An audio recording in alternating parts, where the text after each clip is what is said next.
ho amintsika mandrakarivany ilay fitiavan'Andriamanitra ray sy Jesosy Kristy Tompo zay tsy miova omaly san'io ary manak'izay amany.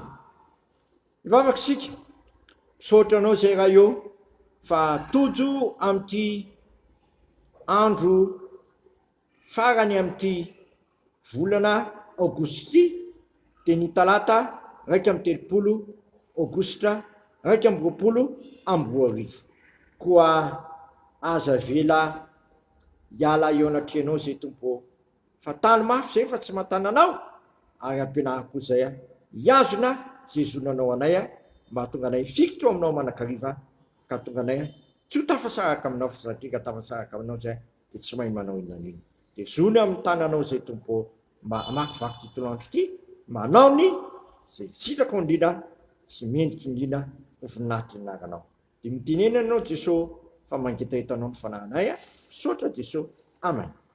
Ny Samuel faharoa 7:17 no ifampizarantsika indray amin'ity andro talata 3 aogositra ity. Samuel faharoa 7:17 ny soramandry dia manao hoe nisy nataony Davida tamin'ny Mefibosety. Amin'ny anaran'i Jesosy ho Davida, mbola misy sisa ihany va ny tamingany Saoly mba asikosoa noho ny amin'ny Jonatana? Ary nisy mpanompon'ny fianakavian'ny Saoly Ziba no anarany, ary natsony akany amin'ny Davida izy ka hoy ny mpanjaka taminy, ianao moa ny Ziba? Ary hoy izy, izao mpanomponao no izy. Ary hoy ny mpanjaka, mbola misy sisa ihany va tamingany Saoly mba asikosoa araka ny fanaon'Andriamanitra? Hoy Ziba tamin'ny mpanjaka, mbola misy zanakalany Jonatana ray ihany ao nefa malemy tongotra izy. Ary hoy ny mpanjaka taminy, aiza nefa izy? Hoy Ziba tamin'ny mpanjaka, indro izy ao tranon'ny Makira zanaka Amiely ao Lo-debera. Ary Davida mpanjaka na ny kakazy tao tranon'ny Makira zanaka Amiela tao Lo-debera. Noho ny tonga teo amin'ny Davida Mefibosety zanaky Jonatana zanaky Saoly, tiany akoka sy nitsoaka azy izy. Ary hoy Davida Mefibosety, dia hoy izy, hoy Davida Mefibosety, dia hoy izy, ity ny mpanomponao. Hoy Davida taminy, aza matahotra fa asikosoa tokoa ianao noho ny amin'ny Jonatana rainao. Ary apotikeo anao tany rehetra zay an'ny Saoly rainao, ary ianao hihinana eo amin'ny latabatro manakariva. Dinonkoka izy ka nanao hoe, zinona moa aho mpanomponao zay toy ny alika maty no mba jerenao? Dia niantso an'i Ziba mpanompon'ny Saoly ny mpanjaka nanao tamin'ny zay rehetra nananan'ny Saoly sy ny mpianakaviny rehetra dia nomeko ny zanakalahiny tomponao, koa ianao sy ny zanakolahy any mpanomponao no asa ny tany ho azy ka natitra haniko hanina ho an'ny zanakalahiny tomponao, fa Mefiboseta zanakalahiny tomponao hihinana eo amin'ny latabatro manakariva. Ary Ziba nanana zanakalahy 12 sy mpanompo 20. Ary hoy Ziba tamin'ny mpanjaka, araka izay rehetra nanodidinao mpanjaka tompoko no ataon'ny mpanomponao, fa ny amin'ny Mefiboseta hoy Davida dia hihinana eo amin'ny latabatra izy toy ny anankiray amin'ny zanakalahiny mpanjaka izy. Ary Mefiboseta nanana zanakalahy tanora Mika no anarany, ary izay rehetra nitoetra tao an-tranon'ny Ziba dia mpanompon'ny Mefiboseta avokoa. Ary Mefiboseta nonona tany Jerosalema fa teo amin'ny latabatry ny mpanjaka no nanany mandrakariva ary nalemy ny tongony. Masonao manamasinana anay amin'ny fahamarinana, ny teninao amin'ny fahamarinana. Davida ry havana dia nanana fo hafa indrindra. Lazain'ny soratra masina fa ny fon'ny Davida dia araka an'Andriamanitra. Ny fon'ny Davida dia araka an'Andriamanitra. Tazana eto amin'ity lahatsoratra masina ity zany, satria hozy izy Davida hoe iza moa ny sisa amin'ny tamingany Saoly masikosoa? Zao no lazainy, mbola misy sisa ihany va ny tamingany Saoly masikosoa araka ny fanaon'Andriamanitra? Mbola misy sisa ihany va ny tamingany Saoly asikosoa araka ny fanaon'Andriamanitra? Keo vao mahafantatra hoe mbola misy sisa ihany dia Mefiboseta. Mefiboseta nefany olona malemy tongotra.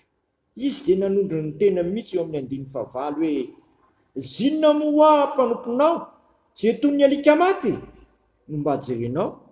Zinona moa mpanomponao zay toy ny alika maty no mba jerenao. Volazantsika teo am-piandohana fa Davida dia nanana araka ny fon'Andriamanitra. Ny fon'Andriamanitra ry havana dia tia manisy soa zao rehetra zao, ary ny asan'Andriamanitra rehetra dia mikendry soa antsika sy fahasoavana ho an'ny manodidina antsika rehetra. Jehovah nge tia masoandro boalika masoa ny olona rehetra io na ratsy na ny tsara. Eto dia tsy nanaiky mihitsy Davida raha tsy nanisy any soa nitaminga ny Saoly sy Jonatana, ny taranaky Saoly sy Jonatana, ary isan'ireny Mefiboseta sy malemy tongotra. Mefiboseta dia nipetraka teo amin'ny latabatry ny mpanjaka niarany sakafo taminy. Nihinana eo amin'ny latabatro toy ny anankiray amin'ny zanaka lahy mpanjaka izy. Hitantsika izany eo amin'ny 1:1. Toy ny filazan'ny soratra masina hoe teo amin'ny latabatry ny mpanjaka no nihinana ny mandrakariva ary nalemy ny tongolo. Zava-dehibe ry havana ny asehon'ity soratra masina ity atsika. Mamarana n'ity roa hevitra hoe miorena amin'ny asa tsara ity moa tsika. Aoka sika hanana fo tahaka ny Davida izay manao ny fanaon'Andriamanitra teny manisy soa. Ahoana natongavatsika amin'izany? Anakatolory ny tompony fonao. Ny tompo mahay manova ny fo vatoko sy ny fonao ho fonofo. Ny fo ratsinao sy ny fo mora tezitezitra io ambaran'Andriamanitra ho tia mamela heloka sy tia manisy soa ny manodidina. Enina ny fahavalo azy. Fantatsika tsara Saoly fa fahavalon'i Davida, kanefa eto Davida dia tsy nandray izany ho an'ny taranaka sy Davida sy ny Saoly sy Jonatana fa nihevitra nanisy soa amin'ny Mefiboseta. Mefiboseta raha teo dia nalemy tongotra. Amin'ity andro an'ity ary havana, aoka zasy ianao hanana fo tahaka ny Davida izay nahaka an'Andriamanitra, tia manisy soa na izy na izy ary na faiza izy na faiza. Dia ataovy tahaka izany koa ny fiainako sy ny fiainanao ambany fitarian'ny fanahy masina amin'ny tontolo andro ity. Amen. Misaotranao izay raha eo fa tsy mitsahatra ny manitsy ny dianay ianao. Tsy mitsahatra ianao ny manorana ny lalaka anay. Tianao izay mantsy ho tia mamafy ny soa fa izay afafinay ihany mantsy no jijinay, no jinjanay. Ka ataovy tia mafy be dia be amin'ny soa izay etseroa dia jinja be dia be amin'ny soa kosa amin'ny ataonay rehetra. Dia parezy izay tompo vonona amin'ny asa tsara rehetra amin'ny fo vatonay mba hamboary hitovina fo tahaka ny an'i Davida izay nanahaka anao Andriamanitra ho tia manisy soa. Dia sitrakai ny ary hivavaka hoe anay izay ny an-danitra, mamasina ny naranao, tonga ny fanjakanao, atao any sitraponao dia tany tahaka ny an-danitra ary anay izay ny an-danitra, mamasina ny naranao, tonga ny fanjakanao, atao any sitraponao dia tany tahaka ny an-danitra, menay niny ny anana sahazo anay ary mamela ny helokay tahaka namelanay izay meloka taminay, aiza mitondra anay mifankam-panahy fa manafanay amin'ny ratsy fanao amin'ny fanjakana sy ny hery ary voninahitra manakizay. Amen.